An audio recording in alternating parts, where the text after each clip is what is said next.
Hi, this is Jon Murray here from the Canadian Las Vegas Real Estate Connection here in Las Vegas. I have a special treat today. I'm down here in an office in Las Vegas, and I have a speaker and also a very well-known author of many books, knows the real estate very well here in the Las Vegas area. He's actually got his own show on realstatelive.tv, broadcast all over North America, and I have the honor to have him here today on the show live. But before we go to him, we're going to just show you a quick clip of his show, and then we'll bring him back live in the studio in just a moment. Welcome to Real Estate Live, a real estate show where we discuss and analyze the market and interview exciting guests.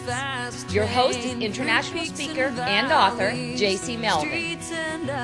A brand new show is broadcast every Tuesday and is available for viewing 24 hours a day, 7 days a week. And now, for this week's show, here's JC. Hello, I am JC Melvin, and welcome to realstatelive.tv. I am so excited to share what's going on in the Las Vegas market for the first half of 2009. The numbers are out as we begin the second half of the year, but let me tell you what's going on right now in this market. It is incredible. We're actually blowing up, which is kind of exciting since we were not the darlings of the real estate industry for the last year and a half or 2 years. Hi, welcome back to the show. I have JC live today in the studio, so I'm going to spend some time asking him some questions, the questions you want to hear. We're going to spend some time and find out exactly what's happening in Las Vegas. A couple of things I would like to know, and a lot of people would like to know actually in Canada, and exactly what is happening in Las Vegas right now. What's happening with this market? Well, I'll tell you, John. First of all, thanks so much for having me on your show. No problem. It has been a wild ride here in Las Vegas, as you folks in Canada know. We had a boom market that soared to the top, and because we went way, way, way up, and we're quite honestly one of the fastest growing cities in America, month in and month out, for almost 8 years straight. When the boom came, or the bust I should say came, we've really hit bottom hard, and I think you know that by seeing it in the newspaper and hearing it on TV. Exactly, for sure. What have you seen happen with the supply and the demand of the houses down here? Like, would you say there's way too many houses, not enough? Where do we see the prices going in the next 6 to 12 months? What do you predict? Well, I tell you that it's an interesting question that you pose, John, and certainly we have seen the prices drop dramatically. I mean, I think that your folks that you work with are pretty astute investors anyway. So we've seen homes that were selling for $400,000 and $500,000 now that can be bought in our market for $150,000, $160,000. There's some tremendous values here. We're seeing $300,000 properties. Some of those can be bought for as little as $100,000 right now. So about 30 cents on the dollar or 35 cents on the dollar of what they were. 30 to 45 cents on the dollar is pretty much what we've seen here in the last 8 months or so. Right. And you've been through several cycles, I'd imagine, right? You've been doing this for a while. So what usually happens when the market hits the bottom, how long does it take to go up, and does it make sense to buy real estate right now? Is this a good time?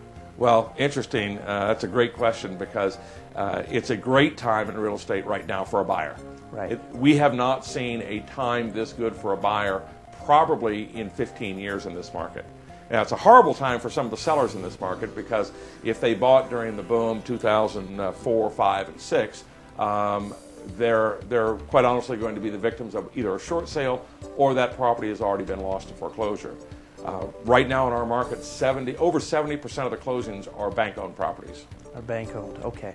So what happens as far as the foreclosures? How many are there, and how many were there a year ago, and how many do you think there'll be? Do you know this information? You probably have a bit of an idea of where we're going with foreclosures. I'm being told that they're starting to run out, and that's why I see such an excellent opportunity down here. Can you shed some light on that? Well, I'll share with you that the administration, our new administration here in the States, did put some pressure on the lenders to kind of hold back from flooding the market with the bank-owned properties. Right. However, right now in this market, we've probably got pent up 20 to 40,000 foreclosures that have not come on the market yet. So what the banks are trying to do is they're trying to stop the bottom from falling. And quite honestly, over the last 3 months, and here we are in the fall of '09, in the last 3 months, the prices have kind of hit bottom. We don't know whether it's a false bottom or whether they'll continue to drop a little bit. But right now they've hit bottom. In fact, the condominium market, we've seen it stay stable for a couple of months, and it's actually started to creep up a few $100s. Okay, great, you can buy a cheap house, but can you find anyone to live in it?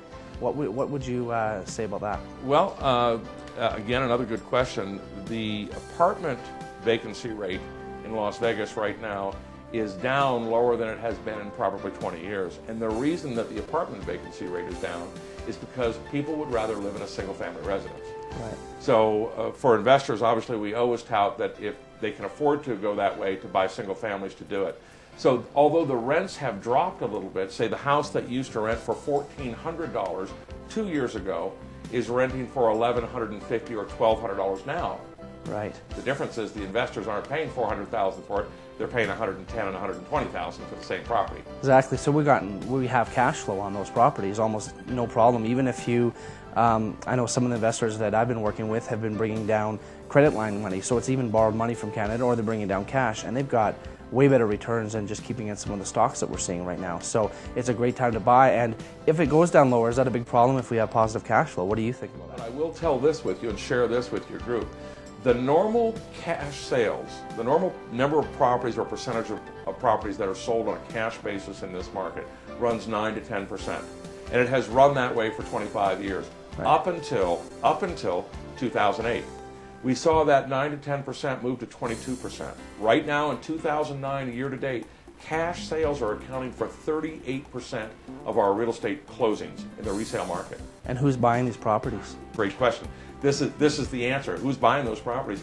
John, it's the investors that have come back to Las Vegas because there's tremendous value here and tremendous return on investment. Right. Because the properties are making such good financial sense right now, all of the investors from around, well, not just around the country, but from around the globe are back and buying these properties because they make financial sense. So they're coming from all over the world. They're coming from all over the world, John, right, because the market is now in Las Vegas. So really, this is really one of the best times to buy in my lifetime. This is one of the best times of something we've probably, like you said, in the last 15, 20 years that we could take advantage of this type of a downturn in the market. Right. This is probably one of the best times to buy in the Las Vegas area since the middle 70s. Well, the beauty of Las Vegas is that when we do have a hiccup in our economy, yeah, just by virtue of the community and the tourism that we attract, we typically are one of the first communities in America to rebound from a depression or a recession. Right. And so there's no reason to believe that will not be true here as well. Yeah. Now, granted, it's not. I'm not suggesting that I believe it's going to rebound in 2009. I think we're probably looking at living in this market for a while. One of the questions is, when you rebound, is it going to be a V where you hit the bottom and then immediately come back up, or is it going to be more like an L where you live at the bottom for a while? Right. Quite honestly, I think we're going to live at this bottom for a couple of years. The problem in our market, John, is we've got so many tip earners, and because of the economy and what's happened, a lot of them have had their credit devastated at the same time. Exactly. So they don't qualify is the biggest problem. Yeah. They don't qualify in cash. Cash is still king in this right, market. Absolutely. We have found that pretty much every offer we put in, we're getting multiple offers. Now, how long has that been happening for? Is that something that just started here in the last few months, or is it happening for the last 3 years? Because it seems to me like that's something fairly new in this market. And when you see multiple offers, it means that there's more buyers than there is sellers. So can you comment on that a little bit? Sure. We've seen the multiple offer, especially on the REO, the real estate, the bank-owned properties. We saw that start about 7 months ago. Okay. And quite honestly, for your investors that are looking at it, what the banks are doing, one of the two strategies that they're employing is they'll actually list a property below its actual value, right, to create a bidding war. Right. So what's happening is they're getting 5, 10, 15, 20 offers. Again, cash is king. You mentioned that your investors might actually be taking credit lines from Canada and bringing cash down here. Yeah. So when the bank looks at the offer, what they want to do is they want to get the property off their books as quickly as possible. Right. They're more inclined to look at cash offers than they are to look at financing. If they see someone coming with all cash, they realize, okay, this is a lot easier for them to complete on this house because they're not needing financing in this tough market to get financing. Absolutely correct. And, yeah, and I would just, one of the keys for the cash buyers is bring your proof of funds with you to town. Right. Because with the offer, you virtually want to submit your proof of funds. Right. And if your offer is competitive with the other offers, even considering any concessions that might be asked for, all cash is always better than waiting for a loan.